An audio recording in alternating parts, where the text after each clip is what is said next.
Hello there. So welcome to this lesson number 5, which is on direct questions, also known as double questions or two-part questions. So this is the first of 5 lessons on the various different types of IELTS essays with specific examples of how to write them. You might also know direct questions as double questions or two-part questions. The reason why I like the term direct question is because it describes what you do. You directly respond to the questions you're being asked. The other reason is that there have been occasions when in the official materials from Cambridge you can find direct questions that are actually triple questions or 3-part questions.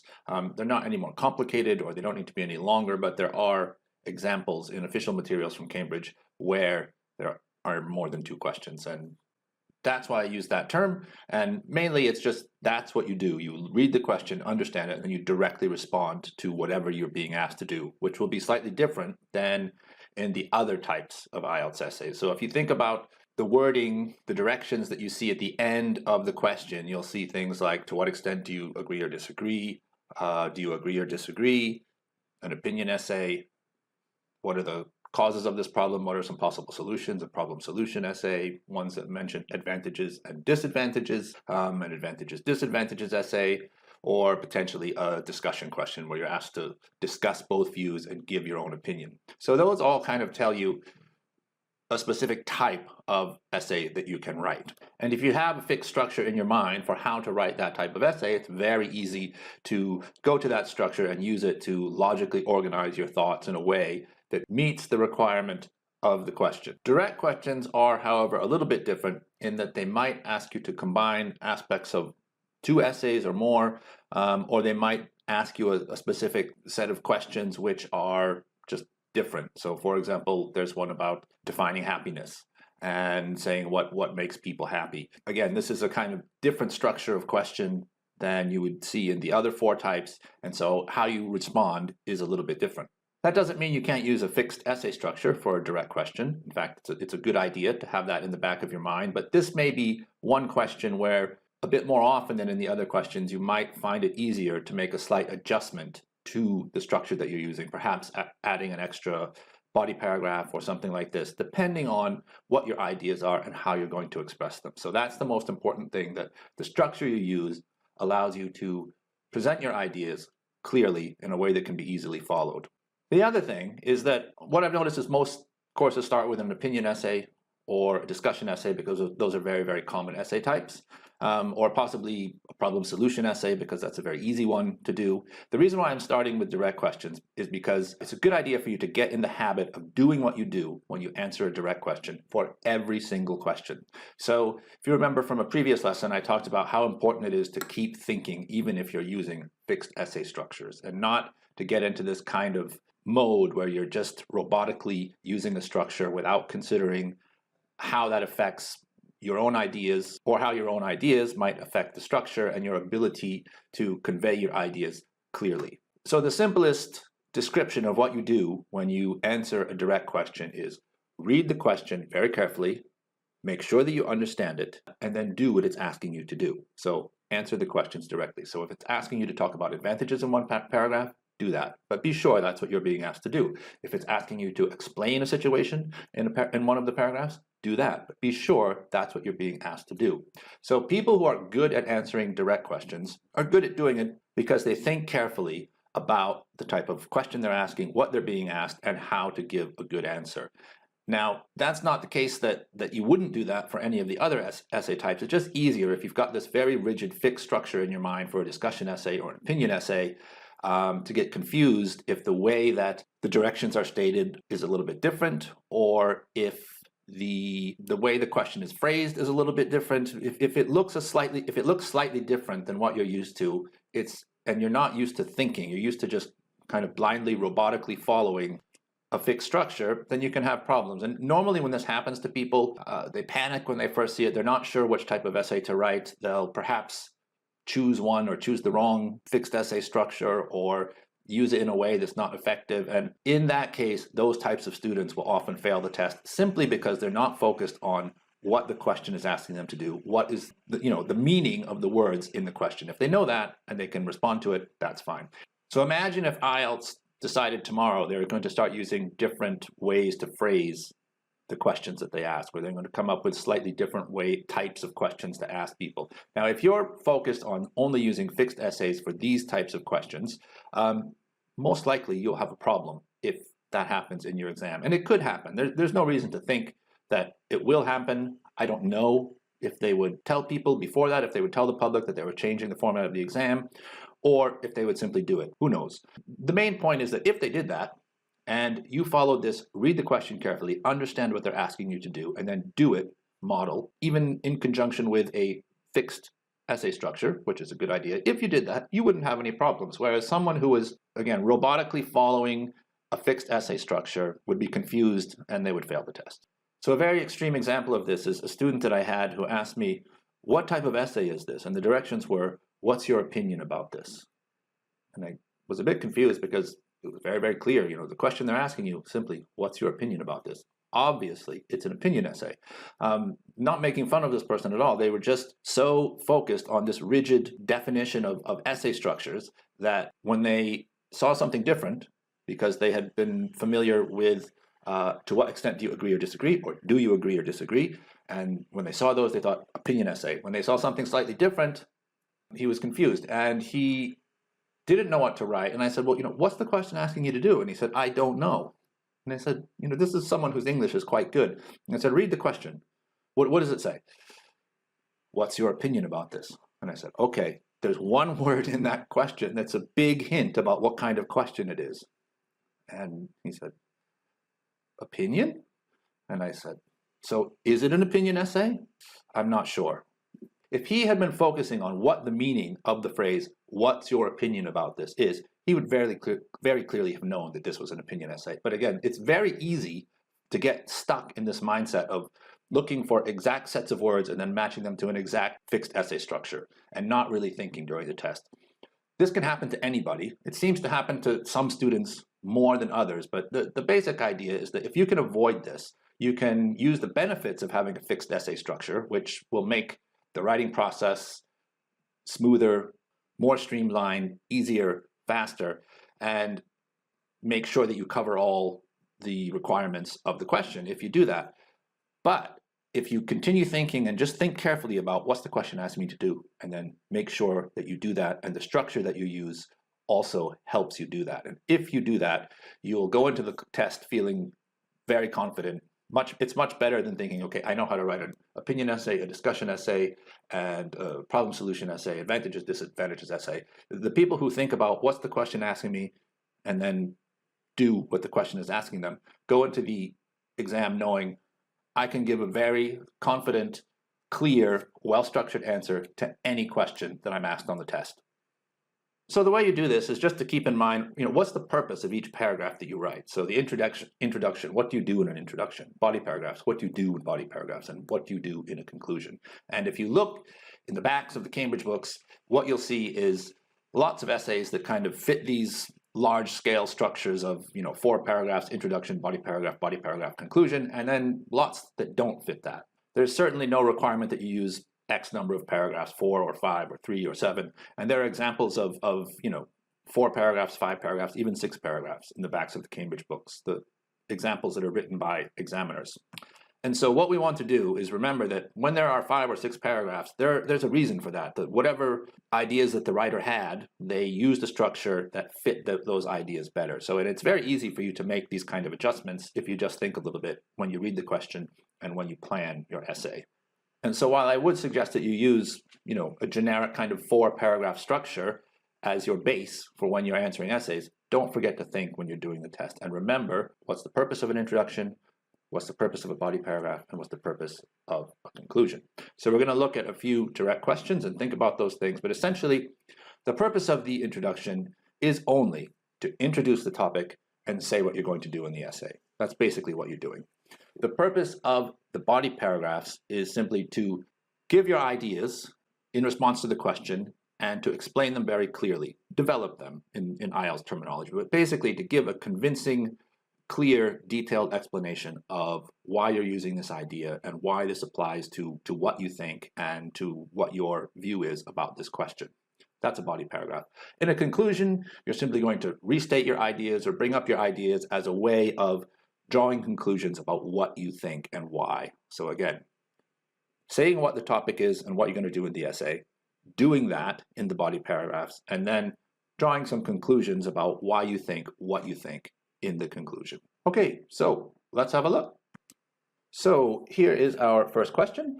Nowadays, the way many people interact with each other has changed because of technology.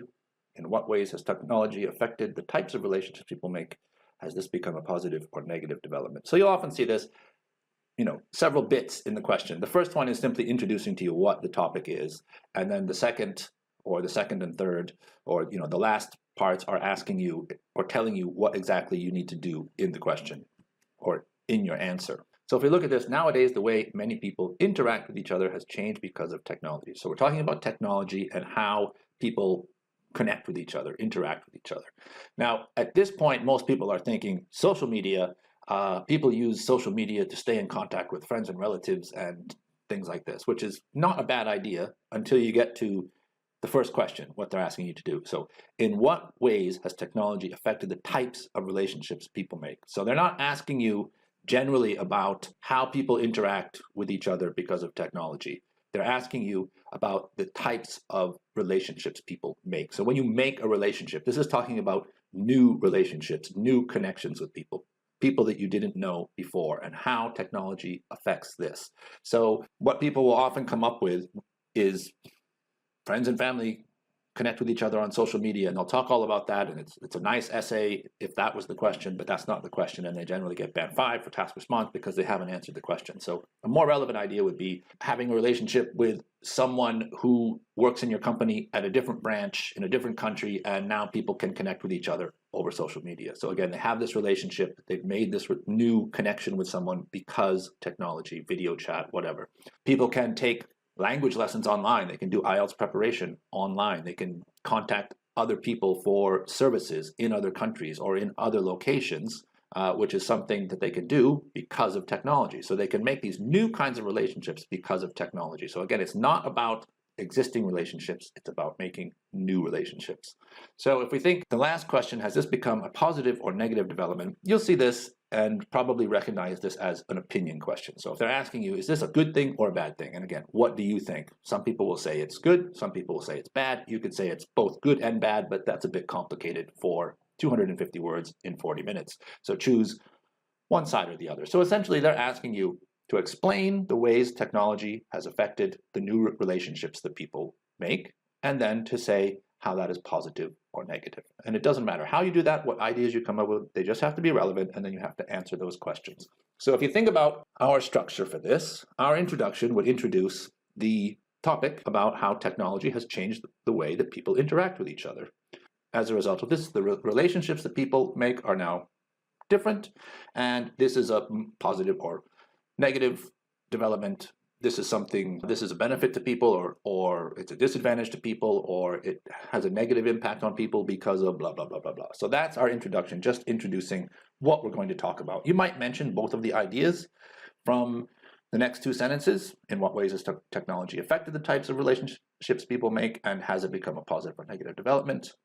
Or you might not. All you have to do is introduce the idea, make that clear, and give a general idea of what you're going to do in the essay. So our body paragraphs, quite logically, this would fit our generic model of 2 body paragraphs. One to answer the question about the ways technology has affected the types of relationships people have or make. And the second one would be discussing whether or not that is a positive or negative aspect of modern life. Conclusion, of course, we would just kind of end by reiterating that we think this is something positive or negative and why. Again, repeating what we think and why. So it's very clear. The last thing in the reader's mind is that we've answered the question and the ideas that we've used and the opinion that we've given.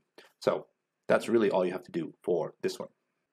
So you might want to pause the video and have a look and just see what's your answer to, like, how would you approach this particular question. And then once you've done that, unpause the video and we'll have a look. So shopping is becoming more and more popular as a leisure activity. However, some people feel that this has both positive and negative effects. Why is shopping so popular? What effects does its increase in popularity have on individuals and on society? Okay, so there's quite a lot to unpack there. So when you see that first question, why is shopping so popular? It seems like really quite a simple question. And that aspect of the question is pretty simple. But if you look at, the general topic, shopping is becoming more popular as a leisure activity. So we're not talking about shopping, going to the supermarket or going to the pharmacy to pick up some medicines. It's not that. It's shopping for fun, like going to a shopping center with your friends possibly, or, just your leisure time is spent shopping. Could be window shopping, it could be actually buying things, but it's about shopping as a leisure activity. So they mentioned some people think that this is a good thing, others don't. Okay, that's part of the question, that this is a kind of a debatable point as to whether shopping as a leisure activity is something good or not. The question, why is shopping so popular? That's easy enough. So again, you need to talk about shopping in the context of a leisure activity. So why do people enjoy going shopping for fun? So just explain that. One or two reasons is fine. And then the second question is asking you, what effects does its increase in popularity have on individuals and on society? So where people get into trouble with a question like this is they don't address both of those aspects. They're being asked, what's the effect, good or bad, on individuals, and what's the effect, good or bad, on society? So you might come up with, it's good for individuals, it's bad for society. It's bad for individuals, it's good for society. It's good for individuals for this reason and bad for individuals for this reason. It's bad for society for this reason and good for society for this reason. So any of those things are possible, plus lots of others. What you want to do is keep it simple so that don't go into both sides of the issue for individuals and both sides of the issue for society. It's too much to do in an essay. It's fine if you say, it's good for individuals and it's bad for society, or it's bad for individuals, it's good for society, but don't go into too much detail because you'll end up with either an essay which is way too long and you won't have time for task one if you haven't done that yet, or you'll run out of time and you'll have an incomplete essay, which, as you can imagine, is not good for your score. So this would be a good example of why it might be good to use 5 paragraphs. So our introduction, of course, we're going to introduce the topic that shopping is becoming more popular as a leisure activity. And we're going to explain, we might mention the reasons. This is because people are stressed out and they find shopping to be a way to relieve stress. However, this has negative effects on the people who spend their time shopping, although it does have positive effects on society. The place where altering the structure would be logical here is the second question. So the effect it has on society and on individuals. So after our introduction, we could have one body paragraph explaining briefly why shopping is so popular, so why it's popular as a leisure activity, remember. And then we could have 2 more body paragraphs, one about the effects on individuals and one about the effects on society. Then our conclusion, of course, would summarize what we think and why we think it. And the reason that this would be easy is because it's very easy to break the question up this way. And if you think about the importance of having a central topic for each paragraph, so it would be quite easy to have an explanation in a single body paragraph about the effects on individuals and on society. It would be a little more difficult to have one that meant that that paragraph had a central topic. Not impossible, maybe not even difficult. You could have a topic sentence that said something like, the increased popularity of shopping as a leisure activity has effects on both individual people and society as a whole, and then that would cover it. But if that's how you're thinking, that's how you should approach it. If you are not sure how to do that, it might be easier to break this up into 2 body paragraphs. This doesn't mean having 3 body paragraphs that your answer is going to be longer. It just means that you're going to organize it in a slightly different way. And so when you're asked to do more things in a question, you're not expected to have as much detail for each of those things. So in an opinion essay, you've got quite a lot of detail explaining why you have the opinion that you have about this one particular aspect of a question. Whereas here, you're being asked to comment on why shopping is popular and the effects it has on individuals and on society. So you're not expected to have as detailed an answer or as much development for each of those. So an appropriate level to make what you think and why you think clear is all you need. Okay, so again, pause your video if you want to have a look at this one and see what you think about it. How would you approach it? And when you unpause your video, see how you did. So nowadays, many people choose to be self-employed rather than to work for a company or organization. Why might this be the case? What could be the disadvantages of being self-employed?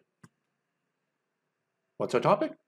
Talking about employment and specifically about the benefit of being self-employed over working for a company or an organization. So the questions you have to answer are, why might this be the case? So why do people want to be self-employed?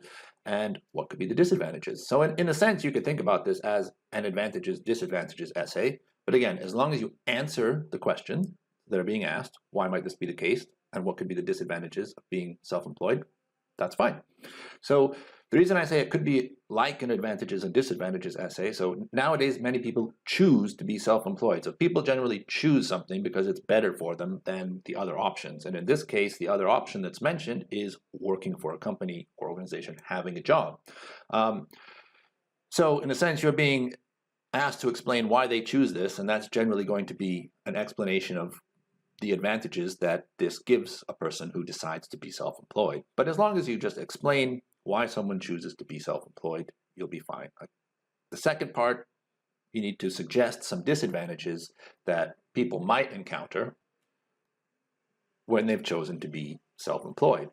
So if you think about the structure for this essay, this one also fits 4 paragraphs pretty well. So our first paragraph, we're going to explain the situation that we're talking about, people choosing to be self-employed rather than working for having a traditional job, and also explaining some disadvantages of that fact. Again, how much detail you go into in your introduction really depends on how you're thinking about this, your language skills. You could mention both of the ideas in your introduction, or you could just mention that there are reasons why people choose to be self-employed, although there are also some disadvantages. And then you could discuss those reasons and disadvantages later. It doesn't really matter. Remember, the point of an introduction is to introduce what the topic is and say what we're going to do. So if we decided to go into detail and talk about the reasons, just mention them briefly, and then mention disadvantages briefly, we would be saying what we're going to do in a bit more detail than if we were just more generically going to say there are reasons why people choose to be self-employed and also some disadvantages. Again, I've told you what I'm going to do in the essay. I'm going to talk about why people like to be self-employed and disadvantages. So as long as you do that, that's fine. Why might this be the case? Again, choose 1 or 2 answers, 1 or 2 ideas, and explain those clearly. That's all you need to do. If you look at the second one, what could be the disadvantages, plural, of being self-employed? This is a point of confusion in IELTS writing, and the answer of what you can do and what you should do are not exactly the same. And this applies to advantages, disadvantages essays, problems, solutions essays, and when you're being asked to give these plural answers, often people will say, okay, so you only had one idea and that's why your answer is not well developed, or you haven't answered the question. That's not exactly right, but it's possible that your IELTS examiner could be thinking the same thing. And the reason for this I'm going to give is myself. Now, I was in an IELTS examiner training session after I'd been an examiner for about a year and a half. And we were talking about a particular essay where someone only talked about one advantage and one disadvantage. And the other examiner and I, the answer that we came up with is that it lacked task response because the question had asked for advantages, plural, and disadvantages, plural, and therefore they hadn't really met the requirements of the question. Now, the examiner trainer went into a great amount of detail about why that is not correct and how you can have one idea, one advantage, and one disadvantage. So that is still true at the time that this is being recorded, which is the 22nd of August in 2020. There has been some talk about changing this so that you need to use both. And I would recommend that when you're asked for plural, you give 2. And the reason for that, there are 2 reasons, basically. Number one, you don't want an examiner like me, who was inexperienced at that time and would have applied the wrong mark in that situation. Okay, so if you've got 2, even if I'm wrong, I'm going to give you the better mark if you use 2. The other thing to think about is the overall level of development you have to have in any essay needs to be at a certain level for the whole essay and for each idea. And so what you essentially want to do is clearly explain why you've chosen the idea, clearly explain why you think what you think. And as long as you do that, that's fine. Now, you could go into a great level of detail and just use one idea. That's often difficult for people to do, and it's often unnecessary. So thinking of two ideas means that you can go into a little bit less detail. As long as it's clear why you're choosing this idea and why you've connected this idea to the question, it's fine. And then often describing two ideas in slightly less detail gives you an overall level of development, which is fine, as long as you've done the things that I mentioned. And for most people, it's a bit easier than just, so much detail for one advantage and one disadvantage. And again, I think it's a bit more of a conservative approach. And for most students, it's a bit easier to do it this way. And that's why I recommend doing that.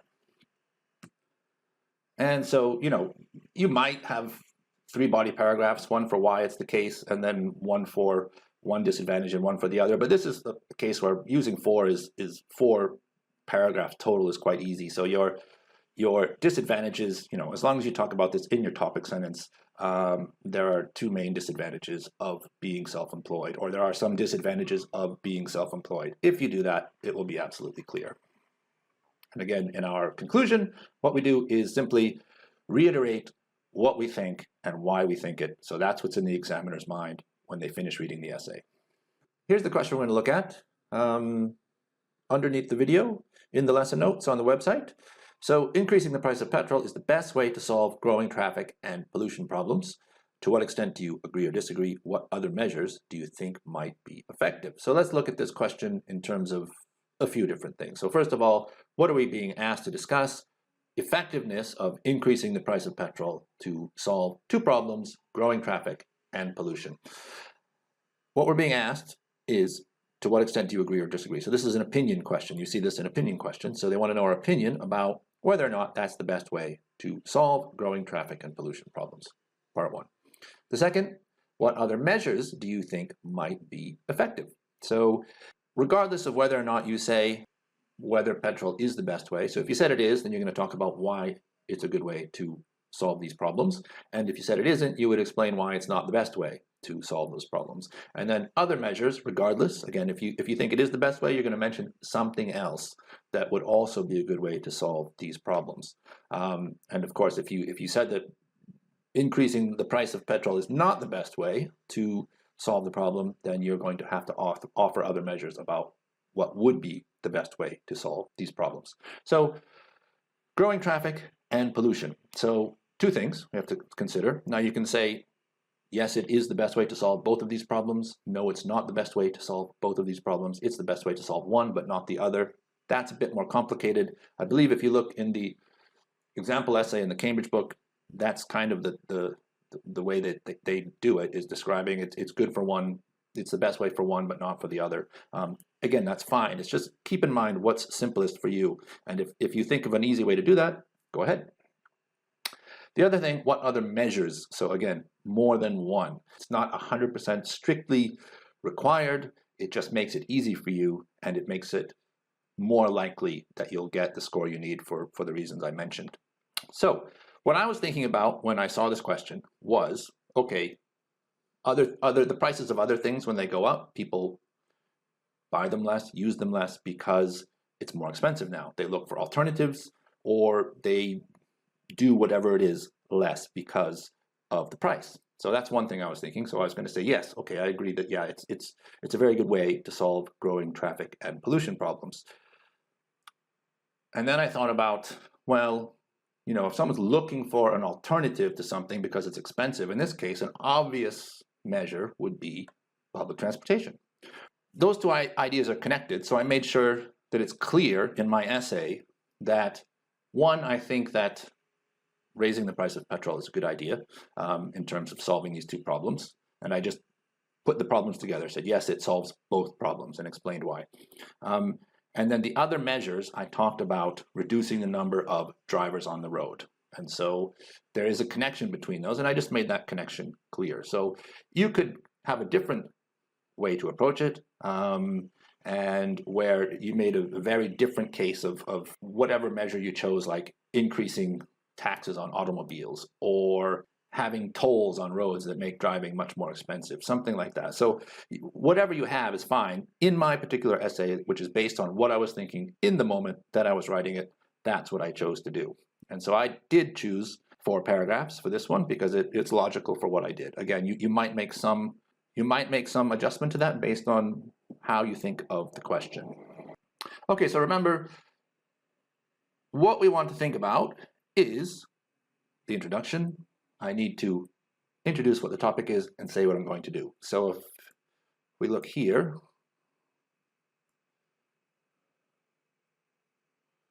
here's my introduction. While there are many ways to address the problems of increasing traffic congestion and pollution, I agree that one of the most effective strategies for dealing with these issues is raising the price of petrol. So I've essentially answered the question, mentioned the wording of the question, traffic congestion instead of traffic, one of the most effective instead of the best. So that's close enough for something like this.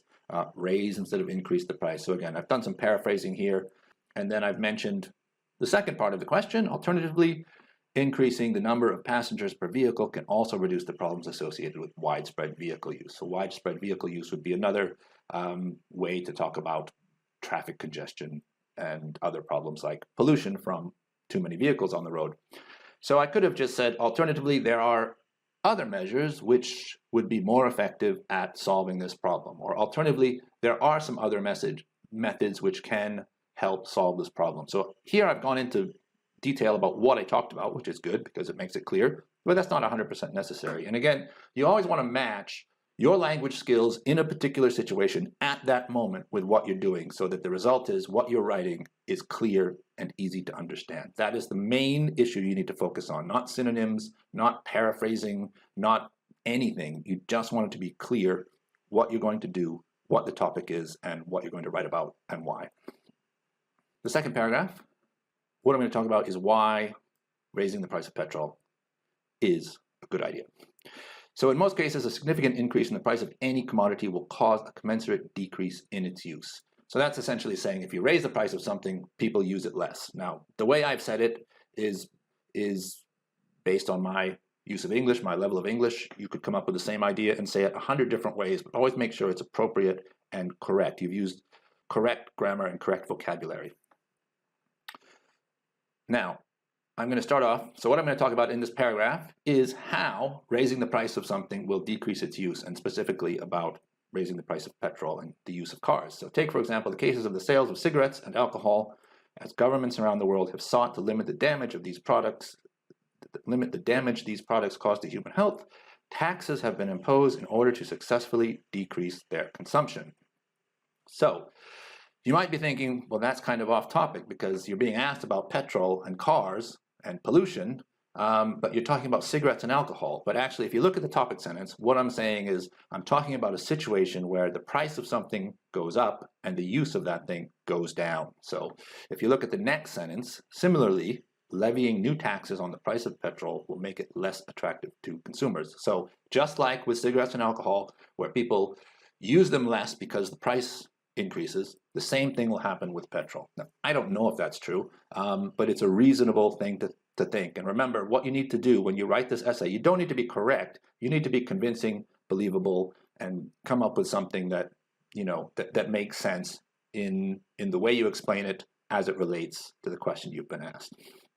So people will search for a more economical alternative or limit non-essential travel to reduce costs. So there I've explained just basically that reducing the price of petrol, how that will have the intended effect, which is to reduce vehicle usage, which of course will reduce traffic congestion and pollution from vehicles. So other measures. If we look at this paragraph, again, remember this is all this was done for me in the planning process. So I'm going to talk about something. I want to talk about more than one measure. And I'm going to talk about something that's actually connected to the first point here where I say, who will search for a more economical alternative or limit non-essential travel? So a related way, so again, I'm acknowledging that connection, to reduce the number of vehicles on the road is to encourage people to share their journey with others. Okay, so More people in fewer cars, less congestion, less traffic, less pollution from cars. So while some trips may be best made in a private vehicle, the majority of road travel is undertaken for the purpose of going to and from work or school, or for daily tasks like shopping or going out for exercise or entertainment. So again, I'm not following a very strict way of each sentence should have a specific purpose, but I'm explaining what the situation is so that I can further continue to explain why I think what I think. So if you've got a very rigid, like topic sentence, explanation, example, other point of view, something like that, if that's what you're trying to do, it can be a lot more difficult. For me, I just wanted to explain what my second point is, and that has to do with, why people use cars usually and ways they could not do that. So these are trips which are often made to or within high population areas where the problems of traffic and pollution are most serious. So again, I'm further explaining the situation. So this is a situation that requires a little bit of explanation. So I've got multiple sentences explaining to make it clear why I'm using this situation to illustrate my point. Public transportation via bus, tram, or subway offers a convenient and inexpensive alternative to driving that will reduce traffic and pollution. So again, I'm saying that's what the question's asking. How do you reduce traffic and pollution? Public transportation, that's one way. So public transportation will reduce traffic and reduce pollution. That's one of my other measures. Additionally, carpooling is a realistic option for many people or for many who work at larger companies. So carpooling is when my neighbor and I work at the same company, so we share one car going there and back. That reduces the number of vehicles on the road. Now, here's something that's important. If you think about carpooling and public transportation, they're kind of related, but they're not really the same idea. So I want to make sure that I've got a central topic to this paragraph. So if you go back to my topic sentence, I don't mention either of those, but I mention something that covers both situations. So a related way to reduce the number of vehicles on the road is to encourage people to share their journey with others. So either sharing their journey with other people on the bus or sharing their journey with other people in a car when they're carpooling in certain situations. So I've got two situations and I've explained how they fix the problem and how they're related actually to what I was saying in my first paragraph, which wouldn't always be necessary, but because of the ideas I came up with in the moment I was planning this essay and the way I was thinking about it, that's what I did.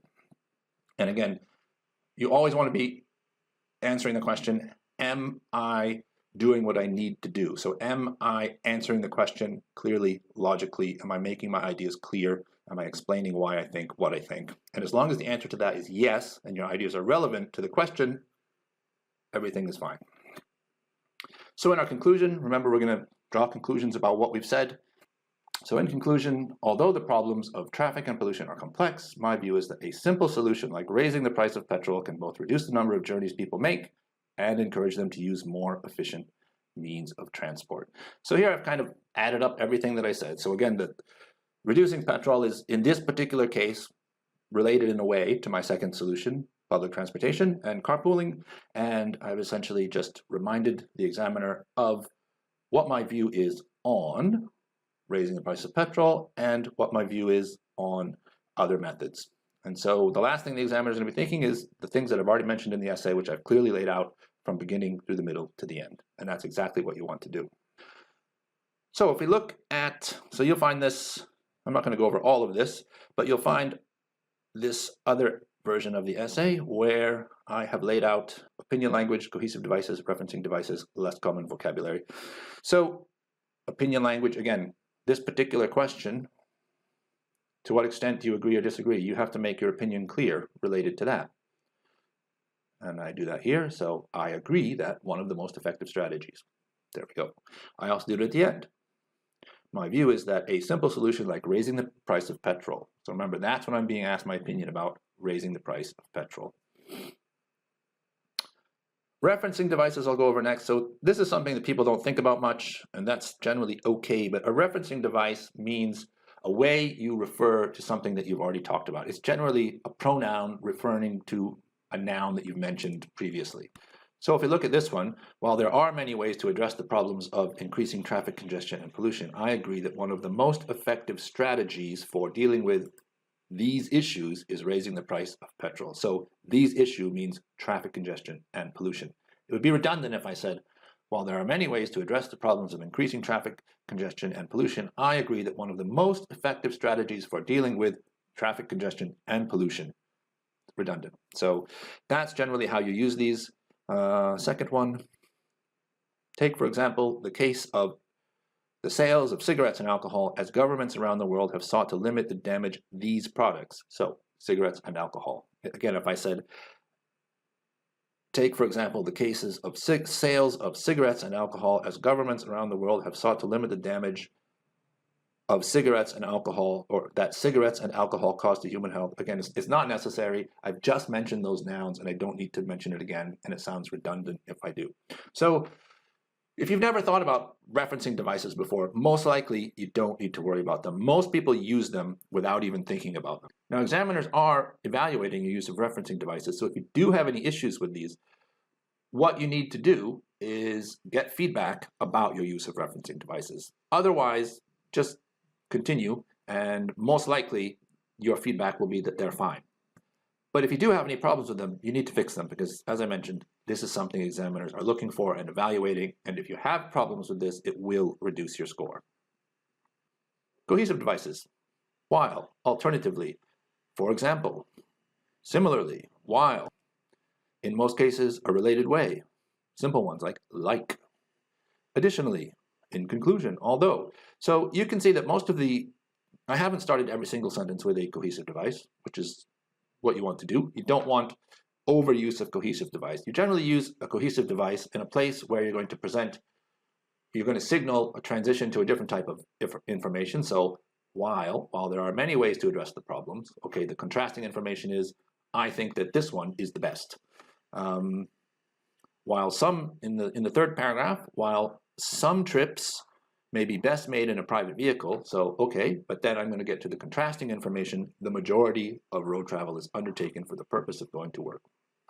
Although, again, so these are transitions from, or talking about contrasting information. In conclusion, again, signaling the end of the essay. In most cases, a related way, so here I'm using the cohesive device to say something specifically about the information that comes next, which is important. Same here with alternatively. So again, I'm talking about, I've been asked to talk about other measures, and that will signal that I'm going on to other measures, alternatively increasing the number of passengers, blah, blah, blah, blah, blah.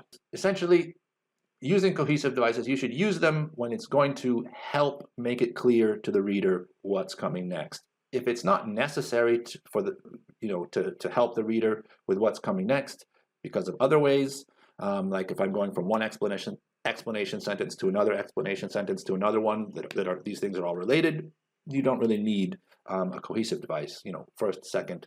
As a result, using them too much will lower your score. That can be quite tricky for students until they get the hang of it, and getting feedback about your use of cohesive devices, particularly overuse, is something that you should definitely do. Lastly, vocabulary. So I won't go over each instance, but what you'll notice is that you have a lot of phrases, address the problems of something, right? Increasing traffic congestion. Most of them aren't simple collocations like traffic congestion instead of traffic. That's a good synonym, but most of them are these, one of the most effective strategies for dealing with blah, blah, blah. Could be anything. But that phrase is what examiners are looking for. These types of chunks of language, even chunks of language with not uncommon words, but common words used together. So commodity, that's an example of like a less common single word, but normally, actually, impose taxes, levy taxes, those are phrases, collocations. Let's see if we can find one.